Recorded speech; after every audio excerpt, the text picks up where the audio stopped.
قرآن پاک ایسی وحدہ لا شریک کتاب ہے، لا ریب فیہ کتاب ہے، جس میں کوئی شک نہیں، یہ اللہ تعالیٰ کی طرف سے اترا ہوا کلام ہے، اور اس کلام کے پڑھنے کے اندر اتنی تاثیر ہے اور اس کے پڑھنے کے اندر اتنا لطف ہے کہ جس کا اندازہ نہیں لگایا جا سکتا۔ تو قرآن پاک کی تعلیم اور اس کی توصیف اللہ تعالیٰ خود قرآن مجید میں ارشاد فرما رہے ہیں۔ متعدد مقام پر اللہ تعالیٰ نے یہ بات ارشاد فرمائی، اور شروع میں جیسے کتاب کا انٹروڈکشن لکھا جاتا ہے کہ یہ کتاب کس کے متعلق ہے، کس چیز کے متعلق ہے، تو اللہ تعالیٰ نے کتاب کا انٹروڈکشن بھی کیا خوبصورت بنایا۔ الف لام میم ذالک الکتاب لا ریب فیہ، یہ وہ کتاب ہے جس میں کوئی شک ہے ہی نہیں، یہ اللہ تعالیٰ کی کتاب ہے یا نہیں۔ تو جب اس کتاب میں کوئی شک ہے ہی نہیں تو اس کتاب کو ماننے اور اس کو تسلیم کرنے میں بھی کوئی شک ہونا ہی نہیں چاہیے۔ یہ حضور پاک صلی اللہ علیہ وآلہ وسلم نے اس کتاب کی تعلیم فرمائی، اور آخر میں کیا فرما رہے ہیں؟ الیوم اکملت لکم دینکم واتممت علیکم نعمتی ورضیت لکم الاسلام دینا۔ خطبہ حجۃ الوداع میں اللہ تعالیٰ کے رسول پاک صلی اللہ علیہ وآلہ وسلم نے فرمایا کہ میں نے آج تم پر دین مکمل کر دیا۔ بیسیکلی تو یہ بات اللہ تعالیٰ کی طرف سے تھی، بلکہ ساری باتیں اللہ تعالیٰ کی طرف سے ہی ہوتی ہیں۔ وَمَا يَنطِقُ عَنِ الْهَوَىٰ إِنْ هُوَ إِلَّا وَحْيٌ يُوحَىٰ، نبی اپنی خواہش سے کچھ نہیں بولتے، صرف وہی بولتے ہیں جو اللہ تعالیٰ کے رسول پاک صلی اللہ علیہ وآلہ وسلم کو اللہ تعالیٰ کی طرف سے وحی کی جاتی ہے۔ تو نبی تو اپنے مطلب سے کچھ بھی نہیں بولتے۔ تو الیوم اکملت لکم دینکم، آج میں نے تم پر دین مکمل کر دیا۔ واتممت علیکم نعمتی، اور تم پر اپنی نعمتیں تمام کر دی۔ ورضیت لکم الاسلام دینا، اور اسلام کو تمہارے لیے دین کے طور پر پسند کیا۔ اب اس اعلان کے بارے میں جب مسلمانوں جو سامنے بیٹھے تھے ان کو پتہ چلا تو ان کو سمجھ آ گئی پھر کہ رسول پاک صلی اللہ علیہ وآلہ وسلم کی رحلت کا وقت قریب آنے والا ہے، اور قریب ہے کہ اللہ تعالیٰ کا رسول پاک صلی اللہ علیہ وآلہ وسلم کو اپنے پاس واپس ملانے کا ارادہ ہے، کیونکہ اللہ تعالیٰ ہر مقصد کے لیے اپنے مخصوص بندوں کو بھیجتا ہے۔ جب مقصد پورا ہو جائے تو اللہ تعالیٰ ان کو واپس بلا لیتا ہے۔ کسی بھی خاص مقصد کے لیے کوئی بندہ چنا جائے تو جب وہ مقصد پورا ہو جاتا ہے تو وہ بندہ کیا ہے، وہ اپنی ڈیوٹی پہ واپس آ جاتا ہے۔ اس کی پوری زندگی میں ایک مقصد ہوتا ہے، ہر کسی کا ایک زندگی میں مقصد ہوتا ہے۔ وہ مقصد کیا ہے؟ مقصد حیات کیا ہے؟ وہ اسلام ہے، اسلام کو نافذ کیا جائے پوری دنیا میں۔ تو نبی پاک صلی اللہ علیہ وآلہ وسلم نے ارشاد فرمایا کہ میں نے تم تک کیا پیغام پہنچا دیا۔ حضور پاک صلی اللہ علیہ وآلہ وسلم کے اس سوال پر صحابہ کرام نے جو جواب ارشاد فرمایا وہ بھی بڑا غور سے سننے والا ہے کہ حضور پاک صلی اللہ علیہ وسلم آپ نے پیغام پہنچا دیا، آپ نے حق ادا کر دیا تبلیغ کا۔ طائف کے پتھر کھا کر اور مشرکین کی زبان درازیاں برداشت کر کے حضور پاک صلی اللہ علیہ وآلہ وسلم وفاقی کی زندگی بسر کر کے امت کو کیا سبق دینا چاہ رہے تھے؟ امت کو یہی سبق دینا چاہ رہے تھے کہ یہ جو میں تعلیم دے کر جا رہا ہوں نا، اس کو نہ چھوڑنا۔ یہ حضور پاک صلی اللہ علیہ وآلہ وسلم کی تعلیم کو لے کر آگے چلنا ہے، اگر تم پر کبھی ایسا وقت آ جائے نا تو تم لوگوں نے یہ نہیں کہنا کہ حضور پاک صلی اللہ علیہ وآلہ وسلم نے اپنے لیے فکر کیا، حضور پاک صلی اللہ علیہ وآلہ وسلم نے اپنے لیے فکر نہیں کیا۔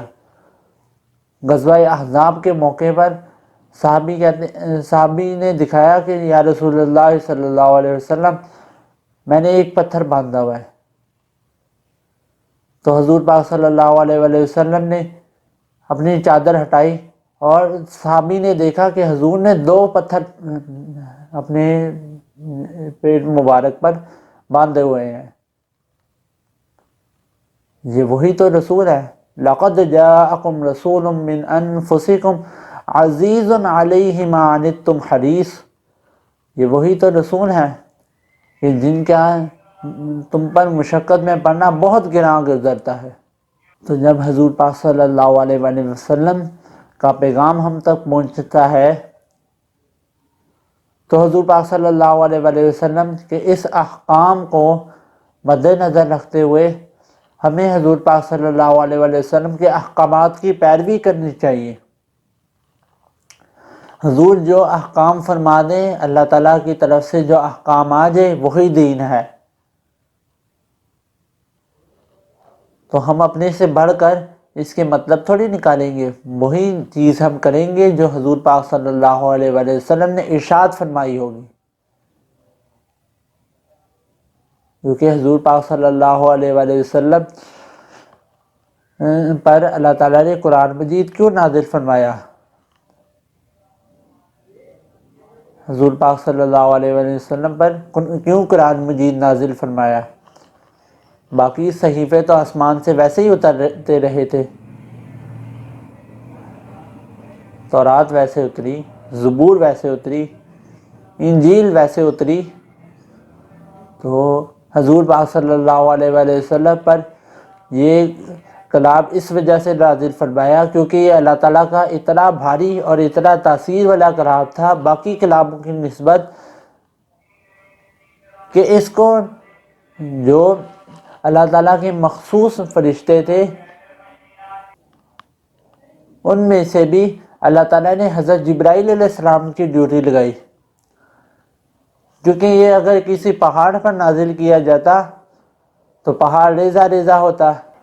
اور سورۃ الاحزاب کی آخری رکوع میں اللہ تعالیٰ فرماتا ہے اِنَّا عَرَضْنَا الْأَمَانَةَ عَلَى السَّمَاوَاتِ وَالْأَرْضِ وَالْجِبَالِ فَأَبَيْنَ أَن يَحْمِلْنَهَا وَأَشْفَقْنَ مِنْهَا وَحَمَلَهَا الْإِنسَانُ إِنَّهُ كَانَ ظَلُومًا جَهُولًا، کہ یہ نعمت جس کو اللہ تعالیٰ آسمان اور زمینوں کو دے رہے ہیں، پہاڑوں کو دے رہے ہیں، تو وہ اٹھانے سے انکار کر رہے ہیں، تو انسان نے اس کو اٹھا لیا۔ انہو کان ظلوما جہولا، بے شک انسان ظالم بھی ہے اور جاہل بھی، ایک اس قدر بڑی انسان نعمت کو اٹھا رہا ہے اور اس کو پتہ ہی نہیں کہ اس کا تقدس کیا ہے۔ تو قرآن مجید کی تعلیم اور اس کی تربیت اور اس کو سمجھنے میں جو وقت حاصل کیا جائے، جتنا وقت حاصل کیا جائے وہ کم ہے۔ حضور پاک صلی اللہ علیہ وآلہ وسلم نے فرمایا کہ تم نے اگر ایک آیت سیکھی، صحابی کو فرما رہے ہیں کہ اگر تم نے ایک آیت سیکھی تو وہ 100 رکعت نماز سے فضیلت والی چیز ہے، اور اگر تم نے پورا باب سیکھا تو 1000 رکعت نماز سے نفل والی چیز ہے۔ اور دیکھیے یرفع اللہ الذین آمنوا منکم، اللہ تعالیٰ نے مومنوں میں سے جو کافروں میں سے، یہودیوں میں سے، نصارہ میں سے مومنوں کو اٹھایا۔ یرفع اللہ الذین آمنوا منکم، اور مومنوں میں سے بھی کون لوگ اوپر اٹھائے؟ والذین اوتوا العلم درجات، اور جن لوگوں کو علم عطا کیا گیا ان کے درجے اس سے بھی بلند کیے گئے۔ تو علم کی فضیلت تو اللہ تعالیٰ خود ارشاد فرما رہا ہے۔ ہمیں بتانے کی ضرورت نہ ہو، لیکن اللہ تعالیٰ خود ارشاد فرما رہا ہے۔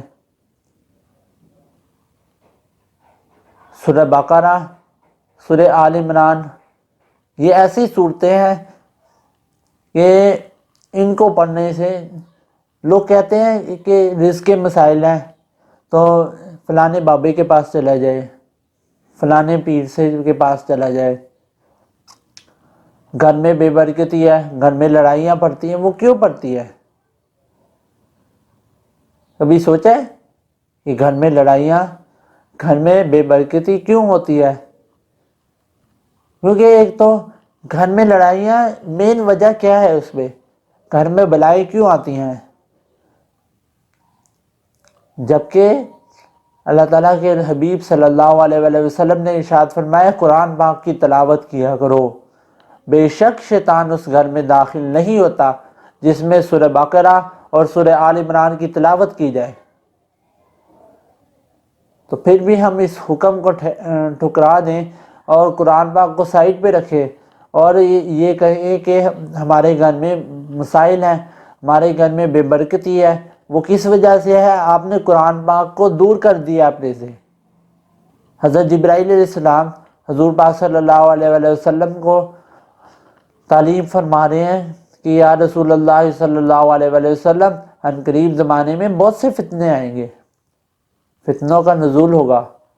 تو حضرت جبرائیل علیہ السلام کی یہ بات سن کر حضور پاک صلی اللہ علیہ وسلم نے اس کا حل دریافت کیا، تو حضرت جبرائیل علیہ السلام نے فرمایا کہ وہ حل صرف قرآن مجید ہے۔ قرآن مجید وہ حل ہے جو فرماتے ہیں وَاعْتَصِمُوا بِحَبْلِ اللَّهِ جَمِيعًا وَلَا تَفَرَّقُوا، اللہ تعالیٰ کی رسی کو مضبوطی سے تھامے رکھو اور تفرقے میں نہ پڑو۔ تو ہم یہ آیت تلاوت تو کرتے ہیں لیکن پھر بھی ہم تفرقے میں پڑے ہوئے ہیں۔ کیا پہلے زمانے میں ایسا ہوتا تھا؟ نہیں۔ مسلمانوں کی مسلمانوں کے ساتھ لڑائیاں ہوتی ہیں، کبھی آپ نے سنا ہو کہ کافروں کی کافروں کے ساتھ لڑائیاں ہو؟ کویت اور سعودی عرب کی جنگ ہوتی ہے، یمن کے ساتھ جنگ ہوتی ہے، اسی طرح مسلمانوں کی آپس میں لڑائیاں ہوتی ہیں۔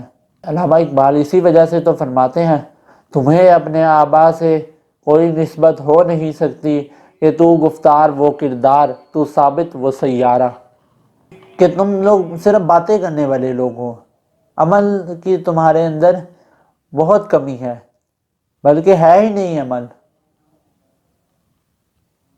اور تم لوگ ثابت ہو، ایک جگہ کھڑے رہنے والے، وہ سیارہ، وہ پھرنے والے لوگ تھے، وہ جگہ جگہ دنیا جا کر معرکے لڑتے تھے، جنگیں لڑتے تھے، جہاد کرتے تھے۔ تم لوگ جہاد سے دوری کی وجہ سے سست ہو چکے ہو۔ حضور پاک صلی اللہ علیہ وآلہ وسلم فرماتے ہیں اللہ تعالیٰ کی کتاب کو تمام کتابوں پر فضیلت اس طرح حاصل ہے جس طرح اللہ تعالیٰ کو اپنی مخلوق پر فضیلت حاصل ہے۔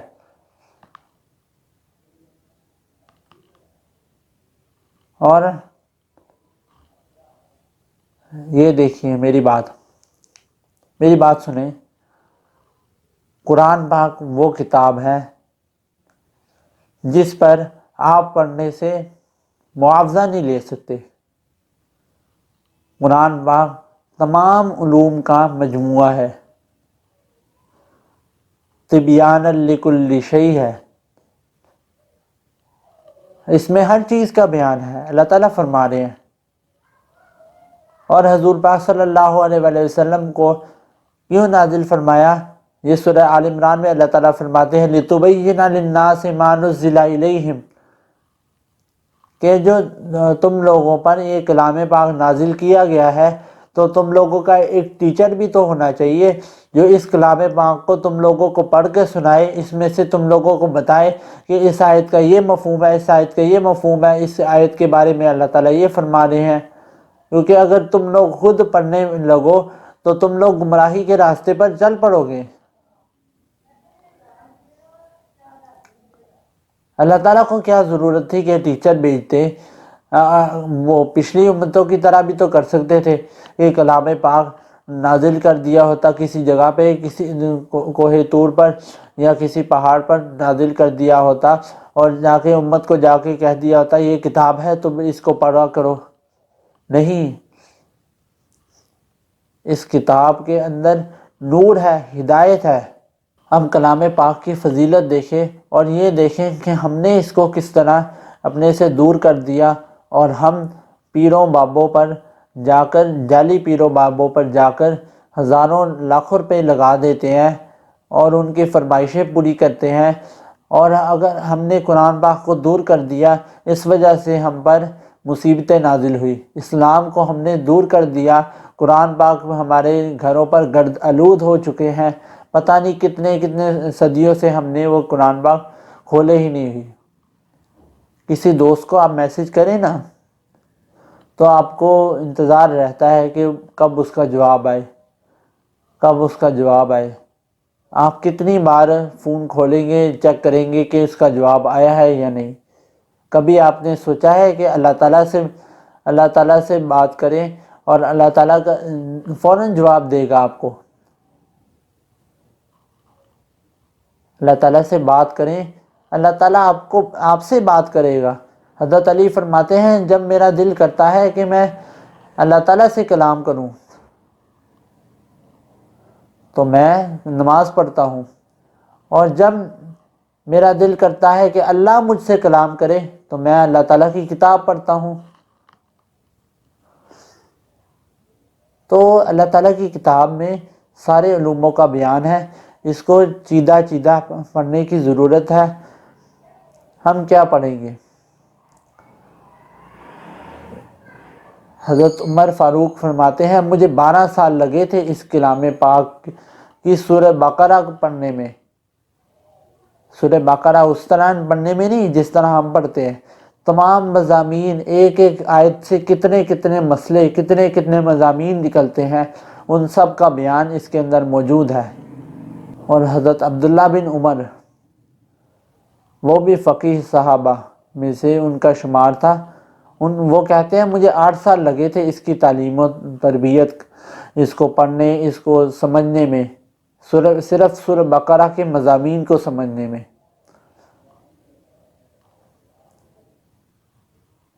تو حضور پاک صلی اللہ علیہ وآلہ وسلم کا اس ضمن میں یہ قرآن پاک کی تعلیم و تربیت کرنا یہی مقصد تھا۔ حضور پاک صلی اللہ علیہ وآلہ وسلم خود ارشاد فرماتے ہیں کہ اللہ تعالیٰ نے مجھے کوئی وحی ایسی نہیں کی کہ میں لوگوں کے ساتھ تجارت کروں، میں تجارت والا معاملہ کروں، بلکہ اللہ تعالیٰ نے مجھے اسی کام میں مشغول رہنے کا حکم دیا کہ میں اللہ تعالیٰ کی عبادت کروں، اس کی تسبیح کروں، اس کی تحمید کروں۔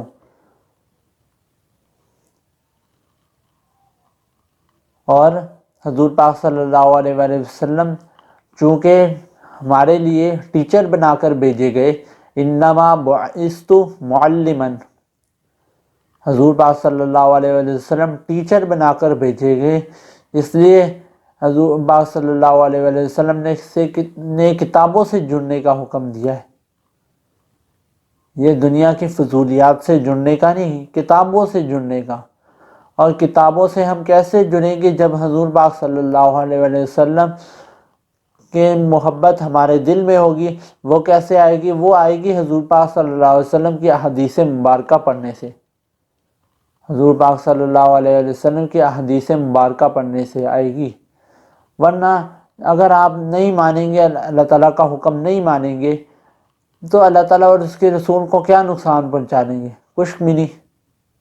اللہ تعالیٰ خود فرما رہے ہیں قرآن مجید میں ان تکفروا فإن اللہ غنی عنکم ولا یرضی لعبادہ الکفر۔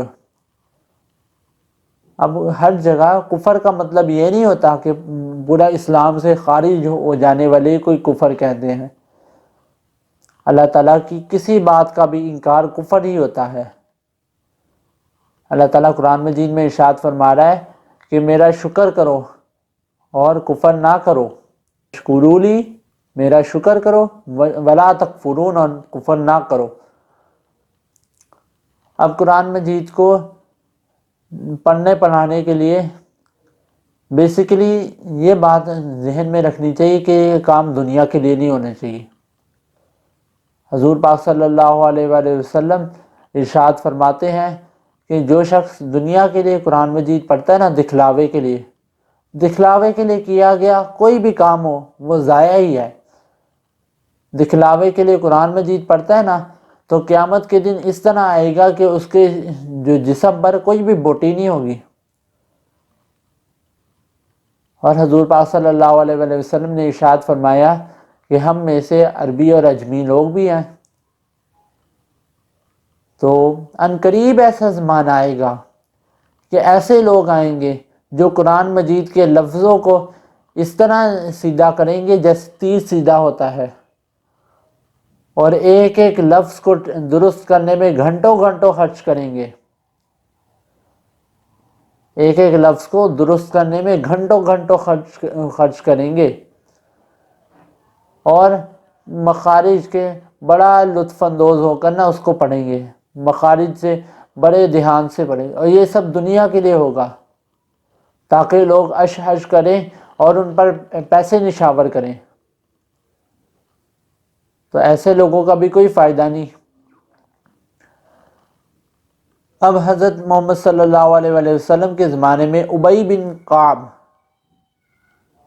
یہ بہت بڑے صحابی تھے، اور ان صحابیوں میں شمار ہوتا تھا قرہ صحابہ میں، جن کے متعلق حضور پاک صلی اللہ علیہ وآلہ وسلم نے ارشاد فرمایا تھا کہ ان صحابہ سے قرآن مجید سیکھو۔ ابی بن کعب کا شمار بھی ان میں سے ہی تھا۔ تو انہوں نے کسی صحابی کو آیت سنائی تو بدلے میں انہوں نے کمان لی، جو تیر کمان نہیں ہوتا اس کی کمان۔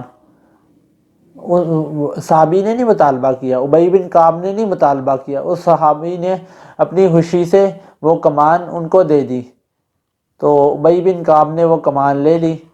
تو حضور پاک صلی اللہ علیہ وآلہ وسلم سے جب اس واقعے کا ذکر ہوا تو حضور پاک صلی اللہ علیہ وآلہ وسلم نے فرمایا اس نے جہنم کی کمان لی، یعنی قرآن مجید کی تعلیم و تربیت میں ہاں اگر یہ ہے کہ آپ کسی جگہ پر بیٹھے ہوئے ہیں، مدرسہ وغیرہ ہے، وہاں پر آپ کا اتنا ہے پیچھے سے سورس کہ آپ کا 2 وقت کا کھانا چل جاتا ہے یا آپ جی لیتے ہیں، تو آپ کو تو ضرورت نہیں ہے کہ آپ ہر آنے والے بچے سے فیس مقرر کریں اور دین اسلام کی تعلیم کو اتنا مشکل بنا دیا جائے۔ تو اور اگر کوئی کسی کے گھر جا کر پڑھا رہا ہے اور اس کا اتنا سورس ہے کہ وہ پیچھے سے وہ کماتا ہے تو وہ خرچ کر سکتا ہے، تو اس کے لیے بھی ضروری نہیں کہ وہ جا کر ان سے پیسوں کا مطالبہ کرے۔ یہ تو پھر اسی طرح ہی ہے نا، اولئک الذین اشتروا الضلالۃ بالہدی، یہ ضلالت خریدنا ہدایت کے بدلے میں، کہ اگر بندہ 2-4 پیسے قرآن مجید کو پڑھانے میں اگر 2-4 پیسے اپنے چھوڑ بھی دیتا ہے تو اس وقت کا بھی حساب ملے گا، اس کو اس وقت کا بھی اجر ملے گا، اور وہ پیسے چھوڑنے کا بھی اجر ملے گا اس کو۔ تو قرآن مجید اور دین کی تعلیم کو آسان بنایا جائے، سہل بنایا جائے، مشکلات نہ پیدا کی جائیں، لوگوں کے ساتھ اچھا برتاؤ کیا جائے، تب لوگ آپ کی طرف مائل ہوں گے۔ اگر دل میں یہ خواہش ہو کہ بندے سے قرآن مجید کو پیسے کے لیے خرچ کیا جائے گا، تو وہ تو یہ ہے کہ اچھی چیز کے بدلے ذلیل چیز خریدنا، ایسے ہی ہے نا۔ لوگ اگر قرآن مجید نہیں سیکھتے تو اس میں وہ اللہ تعالیٰ کو کچھ بھی نہیں بگاڑے، کیونکہ اللہ تعالیٰ نے قرآن مجید فرض کیا ہوا ہے۔ ان الذی فرض علیک القرآن ان الذی فرض علیک القرآن لرادک الی معاد، یہ قرآن مجید لوگوں پر فرض کیا گیا ہے، نہ قرآن مجید فرض کیا گیا ہے لوگوں پر، تو فرض کی پوچھ گچھ تو ہوگی، اور قرآن مجید لوگوں سے آ کر خود لوگوں سے آ کر کسی کی شفاعت کرے گا، کسی کے گناہ بخشوائے گا، اور کسی کو جہنم میں لے جانے کا باعث ہوگا۔ کیوں؟ کیونکہ تلاوت نہیں کی گئی ہوگی قرآن مجید کی، پڑھا نہیں گیا ہوگا، سمجھا نہیں گیا ہوگا، عمل نہیں کیا گیا ہوگا۔ سب سے پہلا عمل پڑھائی ہوتا ہے۔ یہ وہ چیز ہے جو اگر کسی بندے کے ساتھ جڑ جائے تو روز حشر تک اس کا ساتھ نہیں چھوڑتی۔ جب بندہ قبر میں لٹایا جاتا ہے نا، تو حدیث پاک میں آتا ہے یہ بندے کے ساتھ ہی ہوتا ہے یہ قرآن مجید۔ اور کیونکہ یہ قرآن مجید یہ نہ سمجھے کہ یہ کتاب کی شکل میں، یہ نور ہے، اور یہ آپ سے کلام کرتا ہے۔ یہ میں نے کوئی نئی بات نہیں کی، یہ قرآن مجید میں سورۃ یونس میں یہ بات ارشاد فرمائی گئی ہے۔ اے نبی، اگر اس کی جگہ کوئی اور قرآن بھی آ جائے تلقاء نفسی، تو یہ آپ لوگوں سے یہ بات چیت کرے گا، یہ کلام کرنے کی صلاحیت رکھتا ہے۔ تو قرآن مجید قبر میں گیا، فرشتے آئے، تو فرشتوں نے ظاہر سی بات ہے اس کو کہنے کہ بھائی ہم سے حساب کتاب کر لیں، آپ تھوڑی دیر سائڈ پہ ہو جائیں۔ تو قرآن مجید فرشتوں کو کہے گا کہ میں اس کے ساتھ قبر میں بھی نہیں اس کا ساتھ چھوڑوں گا، آپ نے جو سوال جواب کرنا ہے وہ کریں۔ اور قرآن مجید بندے کی طرف سے حمایت بن کے کھڑا ہوگا، حمایتی بن کے کھڑا ہوگا، اور روز قیامت کو یہ اللہ تعالیٰ کی طرف سے بھی بندے کے لیے، بندے کی حمایت میں کھڑا ہوگا کہ یا اللہ اس نے میرا کلام پڑھا ہے، یہ میری تلاوت میں مشغول رہتا تھا، اس نے میری تلاوت میں وقت گزارا ہے۔ تو اللہ تعالیٰ قرآن مجید کی شفاعت کو قبول فرمائے گا اور اس کو جنت میں داخل فرمائے گا۔ تو جس نے پڑھا ہی نہیں ہوگا تو اس کی شفاعت کیسے ہوگی؟ اس نے قرآن مجید کے ساتھ اپنا تعلق ہی نہیں جوڑا ہوگا تو اس کی شفاعت کیسے ہوگی؟ تو ہمیں اس بات پر عمل درآمد کرنے کے لیے سوچنا پڑے گا کہ ہم نے کتنی دفعہ زندگی میں قرآن پاک کھولا ہے۔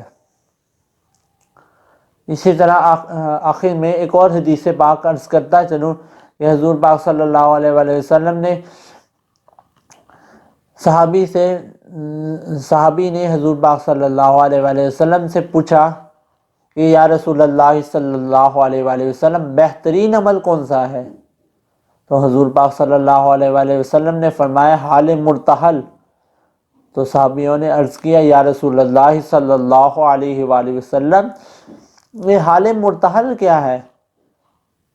حضور پاک صلی اللہ علیہ وآلہ وسلم نے فرمایا کہ اول سے چلے تو آخر تک پہنچ جائے، اور آخر سے پھر اسی طرح آگے چلتا رہے۔